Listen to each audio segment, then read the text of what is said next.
민선 5기 출발에서는 많은 기대들이 있었던 것 같고, 그 중에서 제일 핵심적인 것은 역시 민주주의의 기본적인 원리라고 할 민주성의 원리, 주민자치가 제대로 좀 실현됐던 시기가 아닌가 생각합니다. 민주주의의 가장 큰 가치는 주민들의 일상적인 요구, 그다음에 의사가 시정에 일상적으로 잘 반영되게 하는 것이라고 생각되는데, 그것이 되려면 가장 기본적인 것이 소통일 테고, 소통을 기반으로 또 시민들의 의사가 일상적으로 정책적으로 반영되는 건 역시 거버넌스라는 생각이 듭니다. 주민 참여와 소통을 위한 거버넌스 구축에 좋은 사례들이 많이 있었던 것 같습니다. 주로 얘기되는 주민 참여 예산제는 우리 서울 은평구 또 인천시 동구 같은 데서 상당히 실질적으로 잘 진행됐다는 얘기를 듣고 있습니다.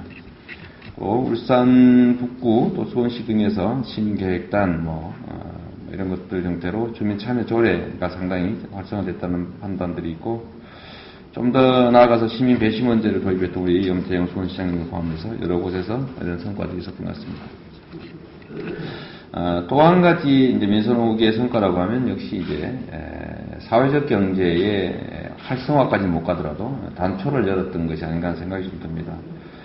2012년에 시민사회 진영의 제안으로 협동조합 기본법이 제정된 후에 협동조합이 상당히 활성화되고 있고, 또 그 이전에도 여러 가지 형태로 사회적 경제, 또 사회적 기업, 우리 성남에서 시작해서 전국으로 좀 많이 퍼졌던 시민주주 기업, 이런 것들이 상당히 많이 성과를 낸 것 같습니다. 일자리 창출 효과뿐만 아니라 사회적 경제, 공유 경제에 대한 우리 지역 주민들의 인식이나 관심도 상당히 많이 제고됐다는 생각이 듭니다.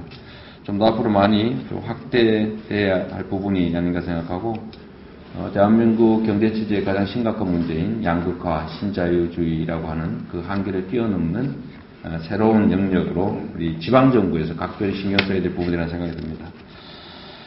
또 한 가지 이번 민선 5기의 성과를 말씀드린다면 보편적 복지라고 하는 것이 상당히 많이 실현됐다는 생각이 듭니다. 서울 서대문, 또 아산, 화성 같은 데서 농업인 월급제, 마중버스, 또 복지연매 중심의 행정 개편, 또 울산 북구의 무상급식, 또 시민자전거 이런 것들도 있었다고 하고요. 친환경 무상급식이나 혁신교육 이런 것들은 아주 광범하게 지방 정부에 확산되었다고 생각이 됩니다. 지방 재정의 건전성 확보 이런 부분들이 특히 서울 또 우리 성남시 또 다른 지역도 마찬가지입니다. 민선 6기의 향후 전망과 관련해서 몇 가지 핵심적인 말씀을 한번 드리고 싶습니다. 다른 지방 정부들, 기초정부들 상황을 제가 잘 모르기 때문에 우리 성남시의 사례들을 중심으로 몇 가지 말씀드리겠습니다. 저는 민선 6기의 핵심적인 키워드는 결국은 공공성 강화와 민관 협치 그리고 소통이라고 생각합니다. 이 지금 우리 사회의 가장 핵심적인 그 문제이기도 하고 과제이기도 한 양극화, 또 지나친 경쟁 만능주의에 따른 실질적인 효율성 배제 이런 것들이 우리 사회 전체적 발전을 가로막고 있다고 생각합니다. 민선 6기 우리 성남시는 공공성 강화를 핵심적인 키워드로 해서 의료 교육 분야에 좀 집중을 하기로 했습니다.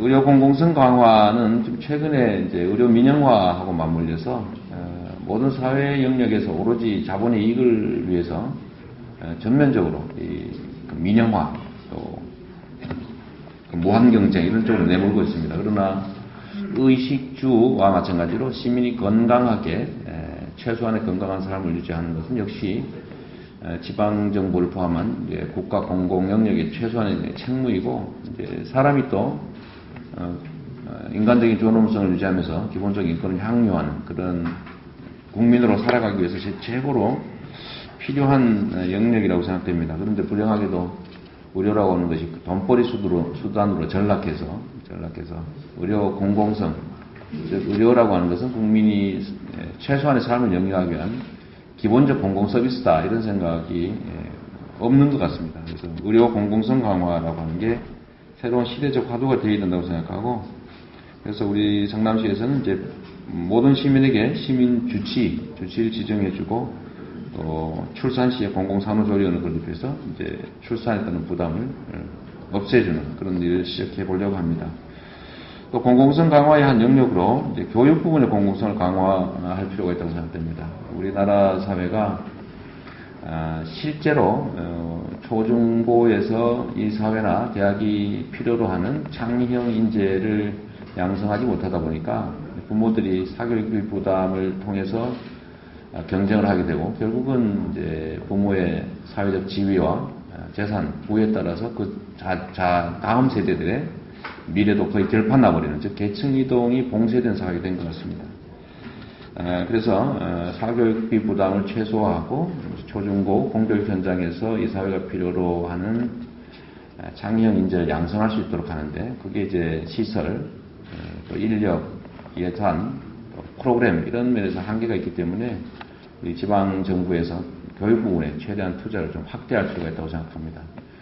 교육 부분에 대한 투자를 확대하는 것과 동시에 교육 공급자라고 할 수 있는 학교 말고 교육 수요자라고 할 수 있는 부모, 학부모, 학생들이 필요로 하는 것들을 학교에 요구할 수 있도록 하는 시스템을 갖추는 것이 중요하다고 생각이 듭니다. 우리 성남시는 현재 학교 지원 예산이 연간 704억 정도인데 민선 5기 지방정부 끝날 때쯤 되면 한 1,000억까지 증액해서 지원할 생각을 가지고 있습니다. 그 다음으로 요즘 이제 참 많이 논의되는 가장 기본이면서도 가장 기본적으로 고려되지 않고 있는 영역이 바로 안전이라고 생각됩니다. 국가가 존속하는 데 가장 중요한 것이 역시 안보인 것처럼 개인의 삶에서 가장 중요한 부분이 역시 생명과 신체의 안전을 지켜내는 일이라고 생각되는데 그뿐만 아니라 이제 국민의 생명과 안전을 지키는 것은 국가 공공영역의 제1 책무임에도 불구하고 실제로 그에 대한 투자나 관리나 책임은 거의 전무하다고 할 수 있을 것 같습니다. 최근에 소방관 논란부터 시작해서 세월호 참사까지 공공 부분의 이제 안전에 대한 기본적 책무가 매우 부실해서 이런 부분들을 좀 강화할 필요가 있다는 생각이 듭니다. 우리 성남시에서는 이걸 한번 해보려고 합니다. 일자리 창출 효과도 겸해서 시민경찰대를 창설해서 한 동에 한 10명 정도씩 순찰조를 만들고 이제 재난과 재해, 또 범죄로부터 사전 예방, 또 사후 대응 체계를 갖출 수 있도록 하려고 합니다. 또 단독 연립주택에는 이제 관리사무소, 공동관리사무소 같은 형태를 둬서 경비 초소 겸 애들도 좀 봐주고 또 화장실 막히면 변기도 좀 뚫어주고 그리고 집안 공구들을 빌려주고 이런 것들을 종합적으로 종합 서비스를 한번 해보는 그런 시도를 하려고 합니다. 마지막으로는 아까 말씀드렸던 민관 협치가 이제 중요하다. 지방자치가 가지는 가장 중요한 기능은 민주주의를 학습하는 것이다. 그래서 민주주의의 초등학교라고 불리는 게 지방자치가 이런 토크빌이라고 하는 학자의 말도 있습니다만 역시 지방자치라는 제일 큰 이유는 이제 민주주의를 학습하는 것 같습니다. 주민들이 지역의 문제에 대해서 스스로 참여하고 결정하고 그 책임도 남한테 빼넘기지 않고 스스로 책임지는 그런 것들을 통해서 국가의 주인이 국민이다. 또 국가의 주인 노릇을 국민이 잘해야 국민 대접받는 거지 책임지지 않으면 지배 대상으로 전락한다. 이런 것들을 연습하는 과정이라고 생각됩니다. 그러기 위해서는 역시 이제 행정정보가 시민들한테 빠르게 전달되고, 즉 홍보라는 측면, 그 다음에 시민들의 의사가 또 빠르게 쉽게 또 행정에 연결될 수 있도록 하는 이 쌍방향 소통, 즉 요즘 유행하는 말로 이제 소통이라고 하는 게 좀 가능하게 하는 루트를 많이 개발해야 될 것 같고, 또 거기에 더해서 이제 제도적으로 이제 정책 결정 과정, 또 정책 집행 과정, 정책 평가 과정에 시민들이 직접 참여할 수 있는 길을 많이 열어서 소위 이제 민관 협치가 실질적으로 구현되게 하는 것이 중요하다는 생각이 듭니다. 지방 정부들, 지방자치단체들이 좀 튼실해지고 또 내실화되는 거, 강화되는 것이 결국은 이제 이 진보개혁 진영에 훨씬 큰 도움이 된다. 명백한 사실인 것 같습니다. 말단 부분이 좀 강화돼야 이제 본체도 좀 튼튼해지는 것처럼 지방정부들이 좀 제 역할하고 또 주민들이 좀 일상적으로 민주주의를 체험할 수 있도록 당에서 제도적으로나 재정적으로 많은 관심과 또 역량을 기울여 주시기를 부탁드리고 그걸로 저희 말씀은 마치겠습니다.